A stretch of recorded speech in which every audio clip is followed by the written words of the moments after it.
Welcome to This Jungian Life. Three good friends and Jungian analysts, Lisa Marciano, Deborah Stewart, and Joseph Lee, invite you to join them for an intimate and honest conversation that brings a psychological perspective to important issues of the day. I'm Lisa Marciano, and I'm a Jungian analyst in Philadelphia. I'm Joseph Lee, and I'm a Jungian analyst in Virginia Beach, Virginia. I'm Deborah Stewart, a Jungian analyst on Cape Cod.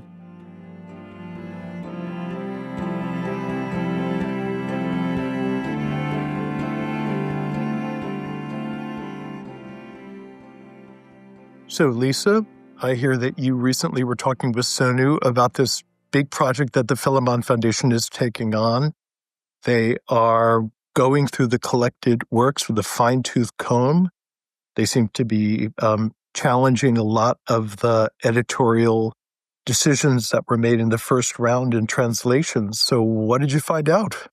And by the way, let's let everybody know that you were just in Zurich, Switzerland, for the International Conference on Analytical Psychology and talking with Sonu Shamdasani, the premier historian of all things Jungian and the man responsible for bringing the Red Book to the public. Yes. So what I'll say is that when we had Sonu, who is, as you said, he's really the world's leading authority on Jungian scholarship, like hands down. You know, he's kind of a rock star. And we had him on the podcast. It would have been in 20 or 21 when the Black Books came out. And we should link to that episode. But we had a wonderful conversation with him, which I remember very well. And I remember him in that conversation talking about the need to reissue the collected works. And, you know, he said they need to be re-edited and retranslated. And he talked about how they were, the collected works are arranged thematically rather than chronologically. And I remember he talked about, you know, wanting to reissue them and do it chronologically. And it just sort of swept over me. First of all, what a tremendous amount of work that would be, but also how wonderful that would be, because you'd really be able to understand the development of Jung's thinking. So I remember in our conversation, him saying this, and the penny sort of dropped and I went, God, yes. But he was talking about how much money it would be to do that and how that just didn't really seem something that was feasible and sort of off in a distant dreamland. So there I was in Zurich at the International Congress of the International Association for Analytical Psychology, which is the sort of the, Jungian Coachella. It's the big conference that we have every 3 years. And this time was in Zurich. At least it's not Burning Man. It's just Coachella. Okay. It might be that too. But, and there it was on the program. That's hilarious, by the way. The thought of like 100 Jungians at Burning Man is such a fabulous image. Yeah, I don't know. Maybe we should put it on. This Jungian Life Burning Man. I don't know. I think it could. It's an idea that could have legs. It's a great idea. But there wasn't the program. Sonu Shamdasani, the critical edition of the collected works, and I was like, well, what? So I made sure I went to that presentation. I didn't realize that this project was moving forward until I saw that in the program, and I was very excited. And it was Sonu and the woman who is translating the collected works, Caitlin Stevens. They gave a presentation together, and it was just really, really exciting. And I do want to say I'm pretty sure, unless I have misunderstood, that it's sort of a separate endeavor from Philemon. So I think I get this now. Philemon is publishing the unpublished works. Okay. And that's a lot of, it might be letters or, some of the seminars that he gave that were transcribed but never published, and kind of ancillary documents like that. Whereas the collected works, there's sort of additional essays that he wrote that weren't in the original collected works that will be in the critical edition. But, so it will be the critical edition, I believe it's going to be, it's either 23 or 26 volumes. I can't remember now, but you'll hear Sonu and I talking about that in this. Anyway, it's it's going to be re-edited, retranslated, arranged chronologically, and you'll hear. So what I did was I immediately went up to Sonu and I said, "Let's have a conversation. Let me interview you." So I went to Sonu's the apartment where he was staying, and we had a great conversation. So you'll hear him describing this, and he does it a whole heck of a lot better than I can. I'm talking about what it means and what the process is, but it's very fascinating because the original group that was putting forward the collected works, it was really spearheaded by Mary Mellon, who, had the money because she was a Mellon, and she knew she needed to do something, and she started it. And I guess she was the original funder of Bollingen, the behest there at Princeton that brought forward the collected works originally. But then Mary Mellon died. And so there was this kind of motley crew is the impression I got as Sonu was describing the translators and the editors that were involved, and it's Fordham and it's RFC Hull and it's gosh, I can't remember all their names now, but all these people that I'm always putting in my my citations list for papers and books and everything. It was a team that didn't necessarily get along well. Jung wasn't particularly happy with how it was going. It took decades to issue them. I think it took at least 20 years or something to come out with the original collected works. Although again, I might have some of the details wrong, but now they're going to do it proper. So it's very, very exciting. And, I think that you'll enjoy hearing Sonu describe that to me. What did Sonu have to say about how long this will take, when it's likely to come out, and is it being retranslated? Yes, it's being retranslated, re-edited, rearranged chronologically. The first book will come out, I believe, next fall, so the fall of 2026, which will be the writings that Jung, wrote when he was in medical school, basically, when he was in school. And I believe they said they anticipated it would take about 20 years. So hopefully, I don't know, hopefully we'll all be around to see them all come out, maybe. This Jungian Life Dream School is our year-long online program in the art of Jungian dream analysis. We offer guidance, instruction, and community as you learn to work more deeply with your dreams. There are 12 course modules, each with audio, video, and written materials, as well as a curated reading list. You'll be invited to join monthly live meetings with the three of us and to connect with fellow dream schoolers in our thriving online community. And this year, we are offering 10% off Dream School for the holidays.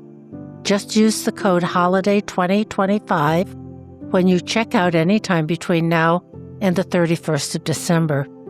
And you can also use this code to purchase Dream School as a gift for someone you love. Visit our website, thisjungianlife.com, to learn more, and we look forward to seeing many of you in Dream School in time for 2026. But just to give our listeners, why did Sonu say this was important, and what might people expect to find in this critical edition? Well, one of the things that Sonu said to me, and he said it in the presentation and also in our interview, I heard him say it. James Hillman said that we've been reading RFC Hull, not Jung. And RFC Hull is the translator. The translator. So Hull took liberties and kind of, translated almost as if it were a novel. So he added things and he took some things out. And there was no one really meticulously checking the translations. And Jung didn't have time to do that. Sometimes Jung uses a word in different ways in the collected works. Mm-hmm. And I was like, well, I guess that's just, that's just Jung being Jung. But apparently some of it might be translation. I don't want to call it errors, but maybe translation errors. So I think as it comes out, we're going to be gaining a new, clearer, deeper understanding of Jung's thinking and how those ideas developed. So it's super super interesting. And by the way, the podcast is planning on covering this in greater detail, hopefully with the release of the first volume. We'd really like to bring it to you and share with you, and maybe have the translator on the podcast to talk about that process. It sounds very exciting. A little scary. It was like when the Red Books were coming out. It was like so much hype about it, so intense. It's like, is this going to help? Is it going to unseat the Jungian world? Yes. What's the effect going to be? Yeah. So enjoy my conversation with Sonu, and we'll see it at the other end where we'll talk about a dream. Well, I'm here today in Zurich, Switzerland for the IAP Congress, and I have the good fortune of getting some time with Sonu Shamdasani. Sonu is the Vice Dean of Health of the Faculty of Arts and Humanities and the co-director of the Health Humanities Center and Professor of Jung History at the University College of London. And he's going to talk with me today about the new critical edition of the collected works. Did I say that right? Yeah. Okay, great. So first of all, what is a critical edition, and what does that mean, and why is this so exciting? There are three types of edition. First are the works that an author produces in their lifetime. Second, a uniform edition, which tries to gather those together, and usually as quickly as possible, in one comprehensive collection. And third, a critical edition. So that means critically establishing the textual variations, and doing detailed annotations and contextual introductions, so that the works are presented in context. And the point of a critical edition is to establish the main source text, and it's quite neutral. It's not for or against an author. It's really for anyone who's interested in an author's work. So it's trying to establish the textual basis upon which all other studies will then be based. Mm-hmm. And so what we have now with the collected works, which many of us have on our bookshelves, these 20 black volumes. And so that would be the second kind of edition that you mentioned, correct? The uniform edition? Yeah. On being presented with the first volume of the collected works in the Bollingen series with a black cover, Jung said it looked like a coffin. so he preferred the green livery of the Routledge and Kegan-Paul set. Oh, okay. So the collected works that most of us have, I think, were published by Bollingen and Princeton University Press. Yes. And you gave a presentation here at the Congress that I attended, and it was so interesting to hear you talk about the team that was responsible for bringing those forward. But one of the things that really struck me was the role of RFC Hull, and you had some really interesting things to say about that. So Hull was the principal translator of many of the volumes. Yeah. So just tell us a little bit about Hull and his role, and why that matters.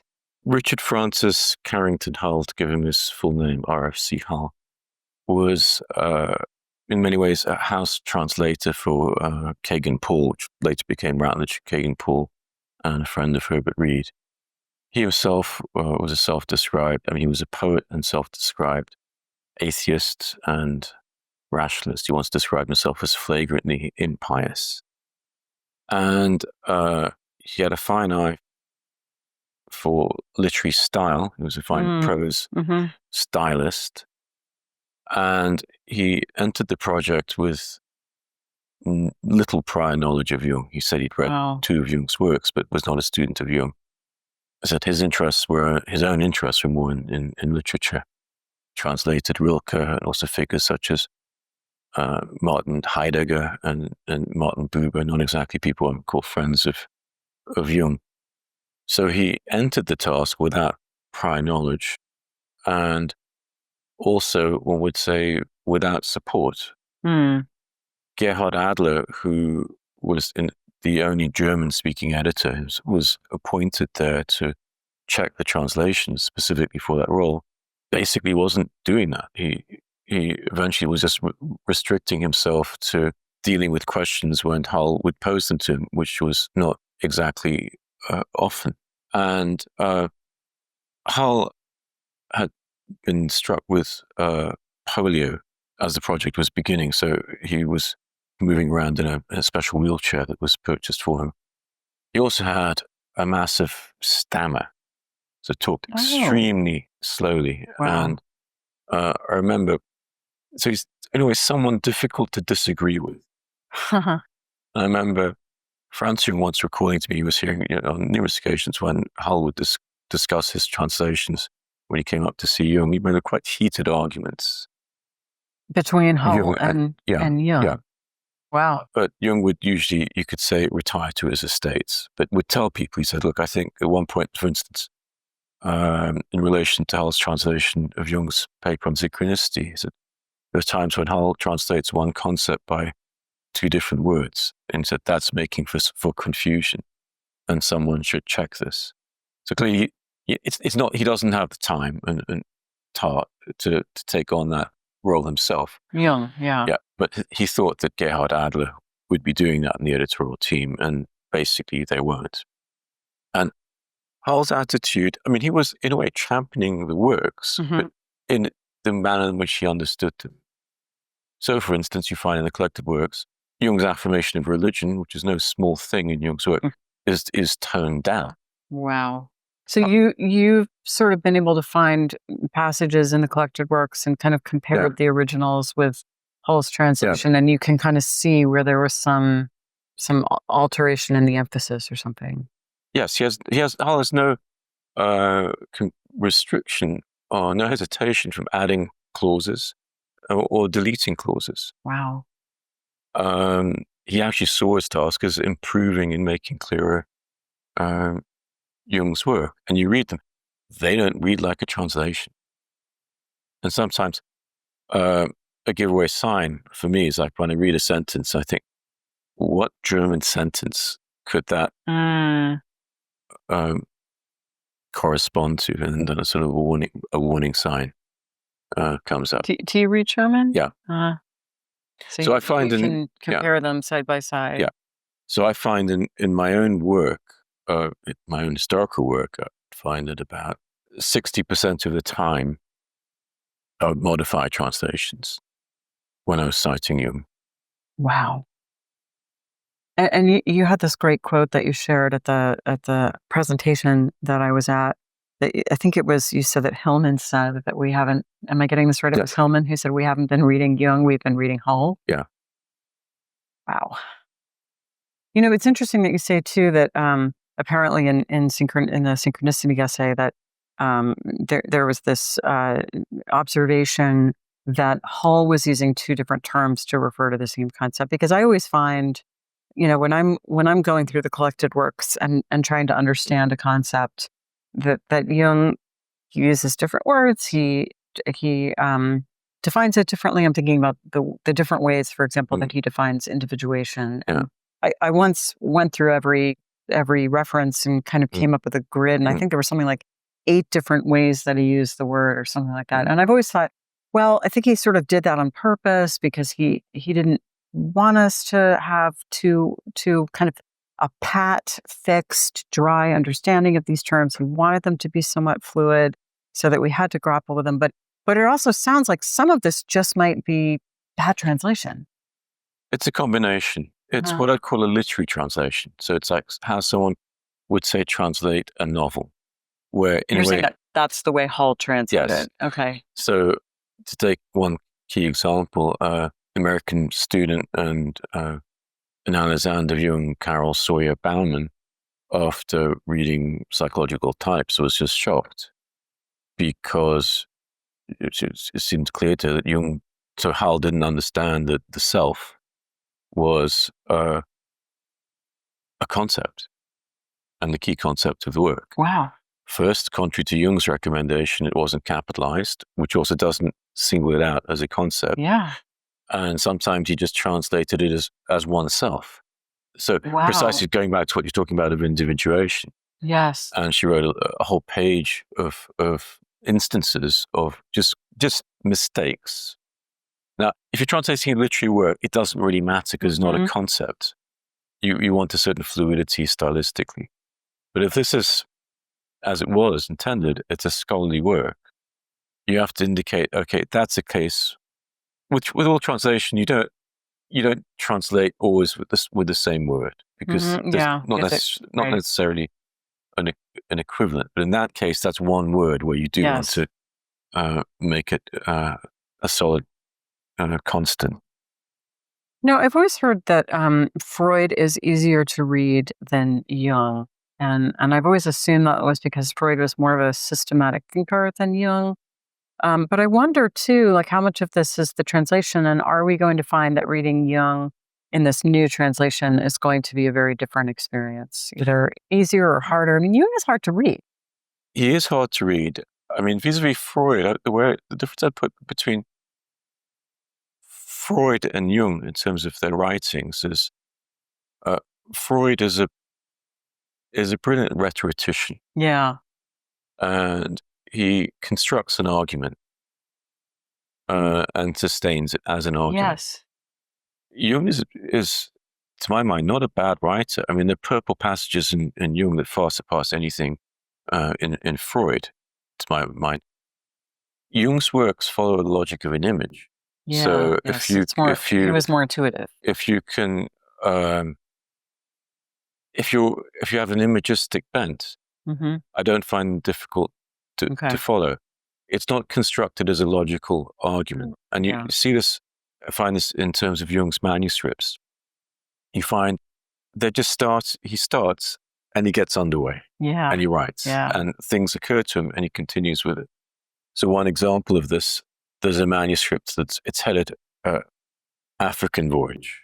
So you would assume that he would be talking about Africa. But no, he gets to New Mexico and really gets into it. So it's more about his time and reflections on what, quote unquote, primitive psychology and his experiences in New Mexico. So, I mean, that's Jung's works. He gets into the flow and then writes. That's not to say that at other times he can also write something that is completely logically constructed if he wants to. So if you read his piece, it depends on what audience he's intending it to. If you read his early papers, they're the model of clarity and what would have been considered scientific exposition in psychiatry. And he can switch in that mode whenever, if he wants to. Yeah. He has that register available. Okay. Like in his piece he gives at the Harvard Centenary. He can say, okay, I'm now with a medico-scientific audience. I've got to present something that's more. Because you can really logical. hear those shifts. Yeah. So he has a lot of stylistic differences, unlike Freud, who's more monotone. We felt it was important that with the critical edition, there is just one translator. Because the one thing that Hull's translations manage is it's the same tone.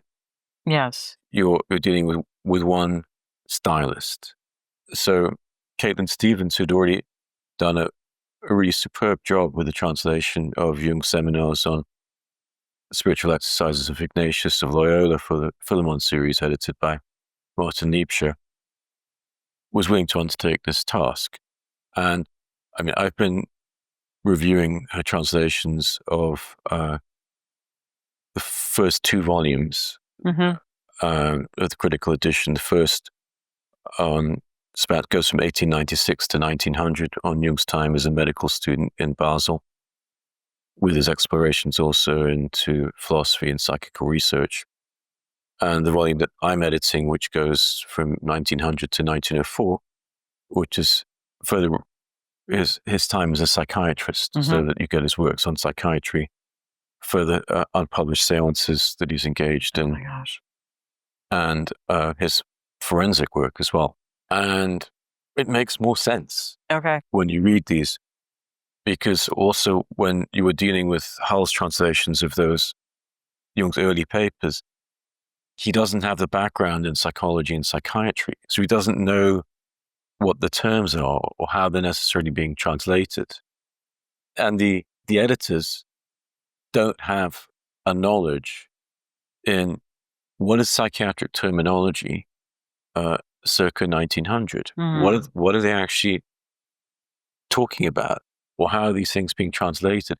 So it was not in difference to this with a critical edition. It's not a scholarly translation.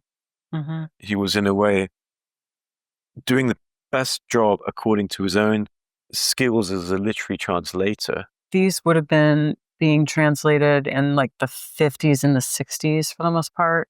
Yes. Yeah.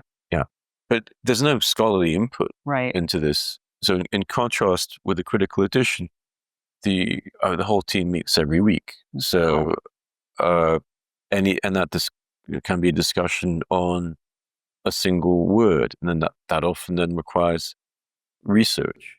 And you have to then traverse many fields. So the task of translating Jung, it's not just requiring linguistic skill in terms of skill in German. That's just a prerequisite. Right. But it also then requires knowledge of the fields that he's traversing. How are these terms? Because he's not inventing things. He's taking over. These are established discourses that he's traversing. And you need to sort of look, how would these terms be used then? Yeah. And what is the best way to render them now? Yeah. So that's what we're trying to do with the critical edition, where the translation and editorial work, as Caitlin was explaining in her presentation at the Congress, mutually inform each other. So one thing about Caitlin, it was so nice to kind of meet her at the presentation and get a sense of her. And of course, she's in analytic training. Yes. So she's also going to have the subject matter knowledge and the kind of, the deep clinical knowledge of an analyst. So that I imagine will make a tremendous difference. It will, in the sense that she's found it very interesting translating Jung's work on the associations experiments whilst studying and doing these things at the same time. So in that sense, that's one example where she's on the inside of the text. Yeah. So on that, there's another thing about the critical edition, I think, that I want to clarify. And I remember you were on the podcast a number of years ago, and I remember you mentioning this, and it really was a real light bulb for me. So the collected works now are arranged somewhat thematically. So I know when we were in analytic training, we were responsible for having some sense of the development of his ideas. And you had to jump all around the collected work, say, to like look at the first time that he used the concept of the self and how it changed between, 1922 and 1957 or whatever. And it was very difficult. I mean, I still have this like massive piece of paper that sort of mapped it all out. And part of that is because the collected works are not arranged chronologically. But am I right that the critical edition will be arranging things chronologically so that you'll really be able to see very clearly the development of his thought? That's right. Jung's own recommendation was that the collected works be organized chronologically. That's what makes most sense. They took a thematic approach, and there are some things a thematic approach does in terms of collecting together thoughts on a particular subject, where you can say, for instance, if you read the papers on the practice of psychotherapy, you can conveniently follow a progression of thoughts on certain subjects. But as I was describing first, Jung's way of writing, in terms of how you'd write, there are many essays that are about many different things. I know. So where'd you put them? I remember at some point in my training, there was this really great quote about the shadow, and I was like, where was that? And I was looking in essays about the shadow, but no, it was in the essay on psychic energy. Yeah. And it's always kind of like that. Yeah. Yeah. So to take some examples, Jung gives a talk at Count Keyserling's School of Wisdom in Darmstadt, and his initial title is called The Earth Conditioning of the Psyche. And he later revises it and publishes it as two separate essays. Now, if you go to the collected works, one is in volume 8 and one is in volume 10. Oh. Now, you've literally split two parts of the same presentation and put them in 2 different volumes. Wow. Obviously, I mean, he gave it as one presentation. It's a cohesive. It's like Wow. chapter 1, chapter 2, Mm-hmm. and presumably, I could imagine. I haven't looked into it yet, but I can imagine the review he published it said, "Let's take we don't want something that big, okay, or something like that." Yeah. Whatever reason, he splits it into 2. You want to keep those together. They're written as one presentation. Or to take another example, The Secret of the Golden Flower. Mm-hmm. It's published in Alchemical Studies in the collected works. Now, and people then say, okay, then Jung discovered 1929 Taoist alchemical text, Secret of the Golden Flower, and he turns to alchemy. Well, if you read Jung's preface to the late 2nd edition of that, he says, it was only much later that he realized it had anything to do with alchemy. His interest in the text is to do with the mandala and the centering process. That's what he presents as mandalas. He doesn't discuss alchemy. It should have gone in psychology and religion, East and West, because it's actually part of his explorations of Eastern thought. And then he spends several years exploring Eastern thought before turning to alchemy. So it's a point where it's in the if you want to do something thematically, fair enough, right? But it's in the wrong place. Yes. So and people then get the wrong, as you're going back, sense of the progression of his work. That's what he calls this Eastern intermezzo. Yes. Gets missed. The first parallel he's doing to his explorations in the Black Books and the Red Book is in Eastern thought. It's in yoga. It's in collaborations with Wilhelm, and succeeded by his collaborations with Jakob Hauer and Mathieu Eliade. Philemon Foundation is in the course of editing for publications Jung's correspondences with Heinrich Zimmer and Jakob Hauer and Mathieu Eliade. So you get also a broader picture of that. So the bits that just get lost, or you take another example, Jung publishes a book called Paracelsia. See, he's published a book on Paracelsus, and you have the 2 main contributions to that published in volume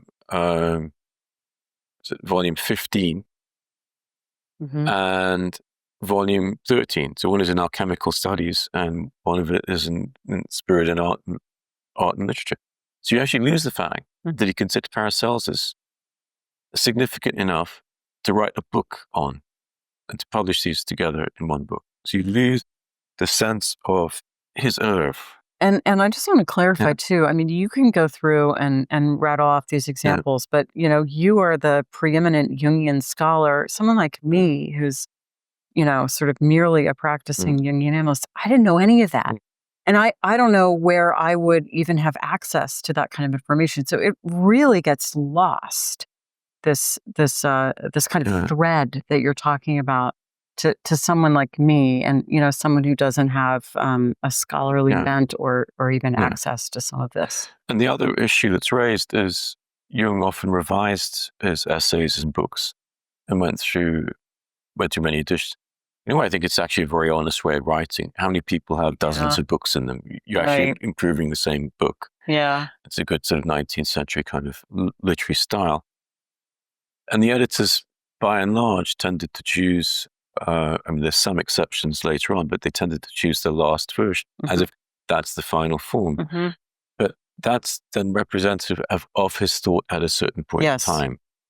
And then you can't then tell what's written when. So you don't have the kind of stratigraphy going back. And of course, if you're reading Freud, you go through the essays and it'll have a footnote like, this is what he wrote in, 1875. And then later he changed it to this. Precisely. And you can really see. Through my historical studies, the first thing I did was I just made a chronology for myself based on the work in the bibliography, which is very well done in terms of volume 19. But I constructed that into a chronology, so I knew exactly what Jung was publishing when. And then it took a lot of time just hunting down the first publications, so I could actually see what is actually Jung. Out of curiosity, where do you find those? It's easier these days online, but when I did it, that facility was not there. So you'd have to just go to libraries, and often when you're traveling and then making photocopies. Wow. So here's one of the questions that I had watching your presentation the other day. So I know that the Philemon Foundation has been in process of publishing Jung's complete works. So in the collected works, we have some actually, relatively small percentage of his written work. Will this new critical edition include the new stuff that Philemon has been publishing, or will it pretty much be the same material that's in the collected works, but just in, re-edited, retranslated it, and, organized differently? What's going to be the relationship between those two things? So the Philemon Foundation, when it launched, had the aspiration to say, okay, once publication of the unpublished works is completed, it would turn to a new edition of the collected works. And that was, just quietly deleted off the website when it just looked like it was going to be impossible to raise the funds of it. It was just considered dead and buried. With relation to the collected works, no items will be deselected. So you won't lose anything, although sometimes the choices look a bit strange. So for instance, you have some correspondences which would have been better placed in the correspondence volume, or the Tavistock lectures is there. But nothing will be deselected, so nothing will be lost. It's titled A Critical Edition of the Works of C.G. Jung, so it'll focus on the works. So in the Philemon series, they're just, I would say, what have been published and that are in process, a couple of items that would be taken over, which is one, Jung's essay on Naval, which there was just a superb edition in the Philemon series by Craig Stevenson, and Jung's unpublished book on alchemy and individuation. But so that will be included. Those two will be the critical edition, because they are written, their works, the manuscript works, but we won't be including, say, the ETH seminars, and also they're already, to my mind, at a level of cutting-edge scholarship and translation. You don't need to do anything with them. All right. But we will be publishing further unpublished works. And more works come to light that are published works. So, for instance, my colleague Martin Liebscher is working on the volume following mine, volume 3. He's been finding a lot of reviews that Jung published that they're in journals, just out there, but no one ever hunted them down. It's been sitting there. Will those be included? They'll be included, in the critical edition. That's right, yeah. Wow. So it it's a combination much more complete. Of everything in the collected works and further unpublished manuscripts and further published material that no one had tracked down yet. What a tremendous undertaking. So it's underway. And tell us about the scope of the project and the timetable, and when can we begin to expect these? We're a year in. It began on April 1st, 2024. Some people might have thought it was an April Fool's joke, but it wasn't in this case. I'm wondering if that was what some Jungians might have thought, like pull the other leg. And it's envisaged to take 20 years. So we're a year in. There are currently 4 concurrent volumes underway, and we envisage that the volumes would appear at a rate of like 1 or 2 a year. So a steady stream. And how many volumes are you anticipating altogether? 26. 26. Okay. All right. So it will be a little fatter than our current collected works. Yeah. The collected works, I mean, Jung's manuscripts span about, I estimate, 3,300,000 words. And you're going to add approximately 35% to that in terms of apparatus, and then also another couple 100,000 words in terms of unpublished materials. Well, and there will be footnotes. So you're going to get closer to at least over 4.5 million words. Wow, that's a lot of words. It is. And I'm assuming they will be published both, in a paperback or hardback edition as well as an ebook. Yes, there'll be different formats, but initially in hardback. And each volume will cover a span of about, should we say roughly 2 or 3 years or so in terms of what it covers. So that they'll also be accompanied in the apparatus, and each volume will have a chronology of Jung's activities at that time. Oh, So how great. it'll also affect, each volume will be, you could say, a section of Jung's intellectual biography Yes. and context at that time. What's happening in his life? Where is he traveling? What's he doing? What is he concerned with? And what is he doing over that period? Which you lose the sense in the collected works because chronology is lost. And for me as a historian, chronology is the backbone of history. If you don't have a chronology, you're totally lost. You know, what's coming to mind is for a couple summers when I was a young un, I did archaeological excavations. And of course, like the stratigraphy really matters, right? Because if it's an undisturbed stratigraphy, anything below here is older than anything up there. But if it was disturbed, if someone came along and dug a pit and threw garbage in it, there could be, you know, stuff from many different time periods. And that's kind of like what the collected works feels like now is just, you know, we were responsible in training for having some sense of what was he doing and what was he writing. But I have to tell you, it was really hard to get a sense. And I think this is just going to make it so much clearer, and it's going to be so much easier to sort of study these developments and to understand what was going on with him instead of trying to triangulate between, you know, biographies and MDR and the collected works. So this is a real service. And also in terms of the contextual footnotes, to give an example, one level of notes we're doing is we're checking every and reading every author that Jung himself is reading. Wow. And giving details of who they are.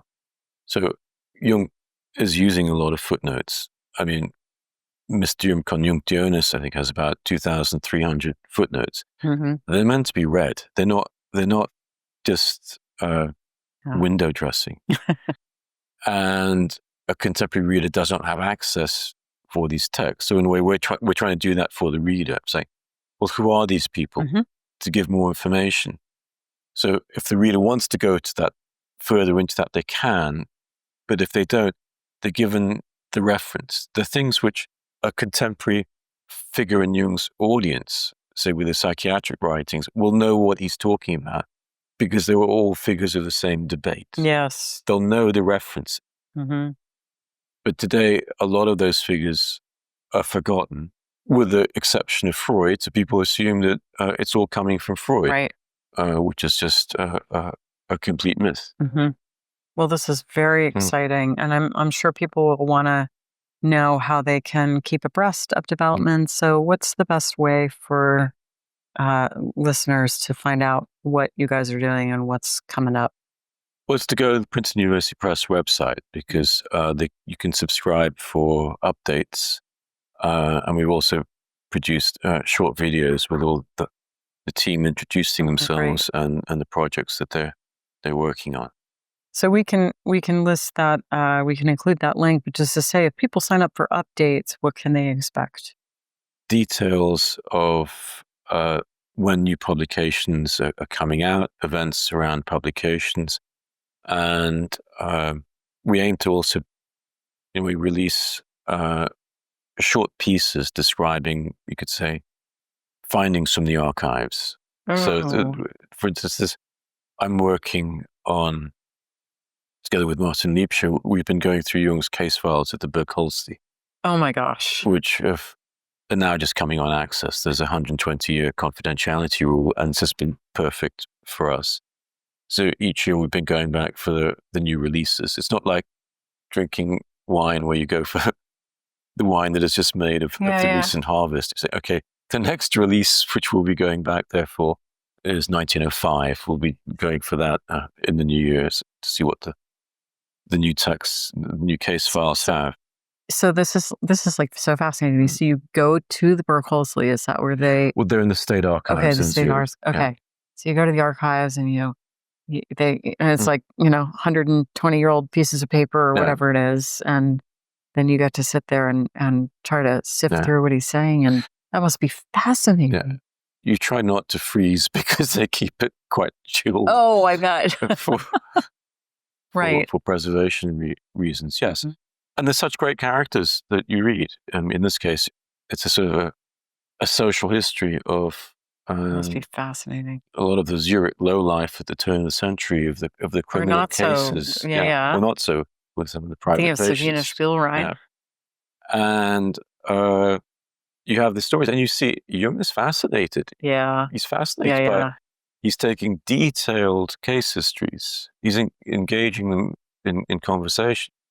He's trying to find out what makes these people tick. And you know, so to me, it's great to see. This is the raw material he's dealing with. We're seeing these people. We're having physical descriptions of them. We can see them. And so far, I've got a couple of photos of some of these patients. So, and you make some of this available to newsletter subscribers. Is this the kind of thing that will see publication in some form? Yes. What we've managed to do is to, in my volume, identify a lot of the cases that Jung is working on, and he's writing up for publication through the case files and forensic reports. So you have a lot more detail, physical descriptions, and the stories of what happened. Mm-hmm. With volume 3, with the associations experiment, the paper that really makes Jung's reputation in experimental work, which is co-written with his co-worker, Franz Ricklin. The first paper is Associations of Healthy Subjects. And our colleague Martin Liebscher has identified all the subjects. You then get the social context in which these texts are embedded in. Yeah. You see who the characters are. So that it gives it... It's like having an X-ray It brings it nearer. Yeah. Yes, you can read the text straight off and get a lot out of it, but it enriches your understanding by presenting the more of the background. No, that's fine. And so some of that will be in the critical edition. Yeah. And when can we expect? Maybe we said this already, but it's worth saying again. When can we expect the first book? The first volume, Jung as a medical student in Basel, is edited by Gaia Domenici, is projected to come out towards the end of next year. Wow. So it's not that long. Very, very exciting. And I'm sure that we'll be doing our part to help people find out about it. So, well, thank you so much.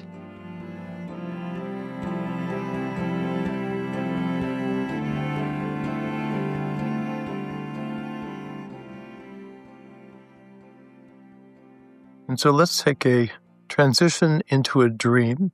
And right before we do that, just to ring that bell one more time to let everybody know that we have a wonderful online learning program called Dream School, and we would love to see you there. We'll meet with you privately and in a group. We have wonderful modules to teach you how to interpret dreams, and we hope to see you there. Today's dreamer is a 36-year-old female. She works as part of a cabin crew, and she titles her dream, My Father's Flat, or Rooms Merging into a Garden. And this is her dream. I visit my father in his flat. It is the same dirty and messy flat my father always has. This time, there is a difference. It seems like there are other people in the flat. Then I start to see them. My father rented, did he rent or are these people just there, his rooms to other people, and the rooms are tiny. Just one mattress on the floor fits. I see people lying down on their beds next to each other. In one room, there is an Eastern European couple with 2 kids. Other bachelor men sleep together. They seem like blue-collar workers. As my attention focuses on this weird situation, the backside, where the tiny bedrooms, maybe they are not even bedrooms, just partitions made by plaster walls, are located, opens up to a garden. as my attention is on the bedrooms and the garden start to merge. At one point, it becomes an apartment. The entrance is similar to old Istanbul architecture. A classic, spacious entrance opens to a vast, spacious garden. Instead of stairs, it leads to flats. On the left edge of the garden, there is a 2-story house, old-fashioned, built before the 1970s, when migration from the country to Istanbul accelerated. It is like a ramshackle house. It is surprising that people still live in it. There is another tenant on the first floor, and my father has a second floor. It crosses my mind that this house was once a single dwelling, and then they made it 2 separate floors later. The garden is wild, dark, and fascinating. The house has a weird charm despite its state, when seen from the other end of the garden. At one point, my sister comes into the living room with a bunch of golden earrings in her ears, not her style at all, and red roses lined in the middle with ornaments like horns on the side of her head. I tell her she looks like a pharaoh. There is a contrast between the well-lit living room and the bedrooms in the back, which are dark and mysterious. I visit my father in his flat. As for context, she mentions, I'm about to take off for my first solo flight. I started to live by myself for the first time 5 months ago. My father's debt on my name finally cleared after 20 years, and my sister sent me money for my pilot training. I wasn't sure if she was going to keep her promise, even though I knew she wanted to contribute. I feel resolved in every area of my life. The main feelings in the dream were, it was enthralling, and this feels like a very significant dream. As for associations, she adds, my father and mother migrated to Istanbul in the end of the 1980s from the south. Me and my sister grew up in a neighborhood that all of my friends who lived there had migrated from Bulgaria. My mother has Greek ancestry. She had migrated there with a population exchange. My father's flat is always messy. My sister is very particular with her clothes and only wears, quote-unquote, simple cuts and actually never wears accessories. I, on the other hand, like to wear accessories a lot. So it's a little confusing. I think it's probably clear that the dreamer's English is not the dreamer's first language, and we understand that, of course, and we welcome submissions from people whose English might not be native. But it's a little confusing. Some of that might be the dream, because dreams can be confusing, and some of it might be language. But that's okay. We can roll with it. But just because it's a little confusing, I just want to see if I can sort of sum it up, and you guys tell me if I've got it. So there's this very messy flat that's kind of overcrowded. There's all these people living in it. It's a little bit chaotic, but then she kind of goes out into this garden, and from there everything looks a little different. Am I getting this? It's kind of dark and mysterious, and the house has a certain charm. And then there's this image of her sister. So that's the sort of sweep I got. Is that what you guys got as well? Yeah, I think I was doing the same thing you're doing, Lisa. It's sort of like, okay, let me see if I can get the story. Mm-hmm. So we start out with, I visit my father in his flat, and this is all this tiny spaces. It's crowded with people lying on the floor. And then something opens up. I love that phrase, opens up to the garden. And then the bedrooms and gardens start to merge, and it becomes a beautiful, spacious garden. And then there's another house. Now there, on the left side of the garden, there's a 2-story house, like a ramshackle house. surprising that people still live there. So it feels like a going back to some other time.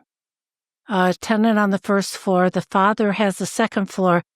And it's interesting that now there's a split that between the two floors where what was once a single dwelling is now basically a duplex. And then at the end, we go back to the garden. And what a wonderful image. And no wonder the dreamer awoke with the feeling that this was a significant dream. The garden is wild, dark, and fascinating. And the house has a weird charm. And then at the end, we have the sister. But I was tracking the various locations, the settings in which the action takes place, because the settings are a portrayal of the psychic situation. One thing I was just confused about, though, is there are these two houses and the father seems to live in both? Or was that, I'm not sure what to do with that. Okay. This is the place where we want to say, well, but wait a minute, that doesn't make sense.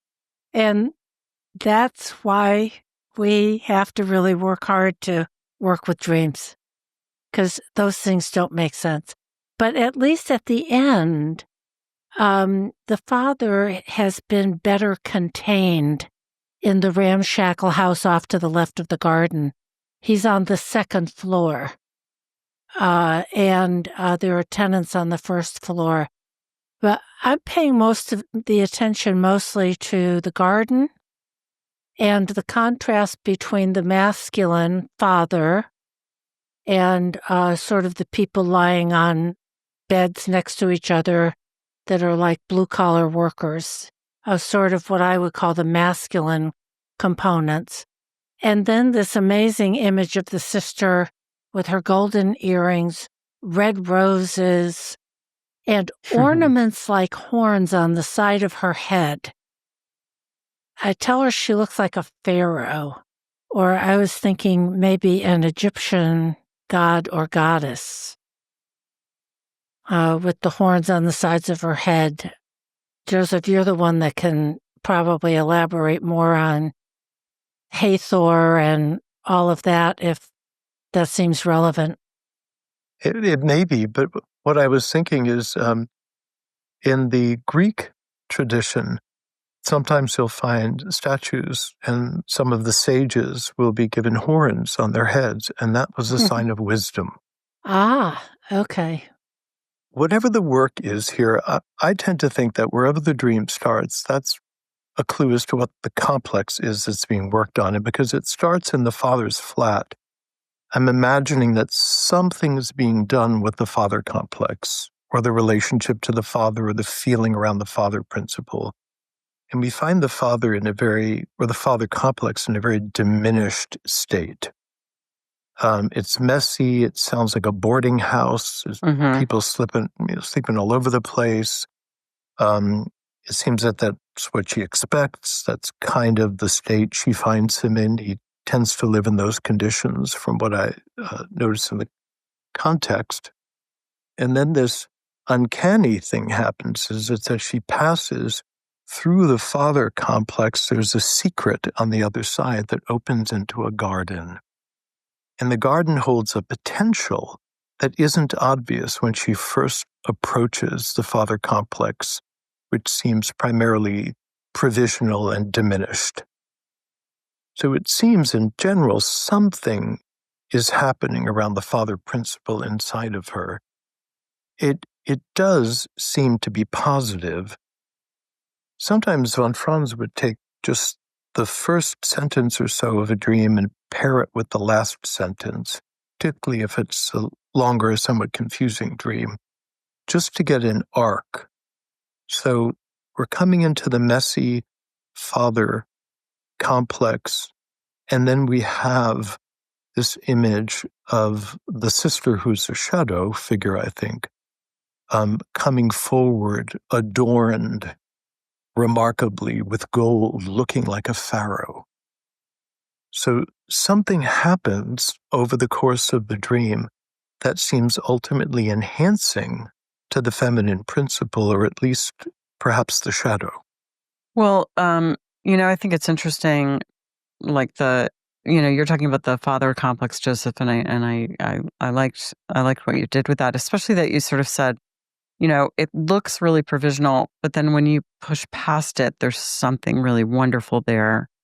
I'm thinking about the actual biography, because if I understood the context, it sounds like her father may have maybe taken a debt out against maybe some assets of hers, and that's been there for 20 years. And of course, it sounds like that might be just a reality-based thing, but there can also be a way that can be true for us psychologically, that our parents or father or mother kind of trades on us or borrows from us psychologically. I'm thinking of the fairy tale, the Rumpelstiltskin. The father's like trading on his daughter's talents, like, hey, my daughter can spin straw into gold. And then she has to pay off that debt almost. Mm-hmm. And so somehow, there's been something that's actually happened in the outer world that I imagine is also psychologically true, that she has been under the weight of her father's debts. It sounds like her father perhaps maybe kind of have a provision to a certain degree, be living a provisional life himself.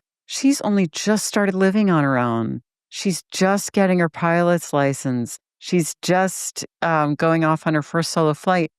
What the story I make up as I listen to all this is that she has had to move through the father complex in her own psyche of maybe living a kind of provisional life to get to really claim something for herself. And that's when the shadow comes in this very positive form. And her sister actually apparently did help her pay to get her pilot's license or whatever, to do the training. Mm-hmm. But also the sister may carry forward that really kind of like queenly imagery of the pharaoh and the wisdom that you mentioned also, Joseph. I'm thinking very much along the same lines, that what has happened in her outer world of having the father's debt lifted off her, resolved, and then the help from her sister are mirrored in the dream. Yeah. And the symbolism of two things. One is she's about to take off on her first solo flight, which is just such a great image of individuation, independence. I'm good to go. I'm going to take my solo flight. I've trained for it. A debt has been lifted. I've been helped, and I'm good to go. And the other image that I pay a lot of attention to is, of course, the image of this garden. And it's really a wonderful garden. It opens up to a garden. It sounds quite magical, especially that it's wild, dark, and fascinating. So it conjures up a bit of an image like the forest, the realm of the unconscious. People in fairy tales are forever getting lost in the forest, where things are wild and dark and fascinating. And the second house has its weird charm. And also a garden is where sort of consciousness and the unconscious writ large meet. Because it takes consciousness to make a garden, to make a plan, which plants go where. We have all kinds of gardens and all kinds of styles of gardens, which is ego imposing its ideas on nature. And then there is nature. The things grow, and we actually don't grow them. They grow themselves. So I love that this garden is here of some kind of a meeting, a reconciliation between ego and psyche, and an image of wholeness. You said before, you made that point about the second house, that there's something the father's kind of contained because he's on the second floor. Like, I wonder if that's if that's sort of part of the answer, it's like, yeah, there's still the somewhat messy father complex, but now it's kind of contained or something like that. We got Dad. We got him up to the second floor, so at least he's in a circumscribed space. Because there's so much imagery and information in it, I found myself just picking out of just a few words. My attention lingers. The back opens up, transforms, vast garden. The house must once have been whole. So to me, as I'm moving along and I'm just asking myself, how is the dream ego changing over the course of it? And it seems that things lead to this realization that what was put into parts, at least once, was whole. And when that memory of wholeness comes, then the new attitude emerges, which is the garden is wild, dark, and fascinating, and the house is charming. That's a very new stance as she's regarding the father complex, who lives in the house, now it's in a garden. And I think once she achieves this more curious attitude that puts things into a more charming perspective instead of such a tattered, somewhat disappointing place, then the sister emerges, or the shadow emerges. She looks very, very different. She has gold and color, and I'm not sure what else the costumes are, and horns, but something very different happens as the dream ego finds this new stance. And then the last consideration of the stark contrast between the bright living room in the front and the dim, mysterious rooms in the back. But I think that it sounds like a simple attitude, but depending on how entrenched we are about something, it can take a lot of work to go from kind of tattered and messy and the same old to strangely fascinating and charming.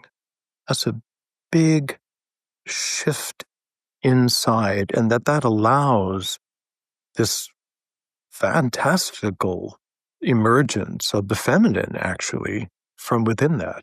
Yeah, that's great because it makes me think of like when people first come into treatment and they're like, I don't know, let's say they're 26 years old and they're like, my mom is such a bastard and I hate my mom. And then they live a little bit more and you have this kind of process with them. And a few years later, like, my mom is so frustrating because she just criticizes me all the time. But she's also, so creative and so this, and I really do love her. And it's that thing where you sort of can see what's difficult and also see the charm and hold both. Something like that? Exactly. Expansion of capacity, and even the opening into the vast garden suggests there's so much more room. I think that's what you were saying. I agree with all of this, and we see the new attitude. Jung talks a lot about a new attitude, and we colloquially talk about, so-and-so needs an attitude adjustment. But a new attitude is sort of like when the light goes on and we have that aha thing, like, I get it. I see it altogether differently now. And I'm thinking that the end of this dream with the sister, the shadow, appearing in such a wonderfully magical, regal way is a real indication of a vastly different psychological place from where our dream ego begins in the father's messy, dirty flat that is being used like, basically a crash pad. So we've gone from that to an image of something surprising and wonderful. And that's a new attitude. It's very lovely, and we certainly wish the streamer the best. Oh, yes. Thanks for listening. To submit a dream, suggest an episode topic, or join our mailing list, visit our website, thisjungianlife.com. If you enjoyed this episode, give us 5 stars and a good review on Apple Podcasts, Spotify, or wherever you get your podcasts. Subscribe to our YouTube channel and make sure to click the notification bell to be alerted whenever we upload videos. And keep up with all things TJL by following us on Instagram, Facebook, X, and TikTok.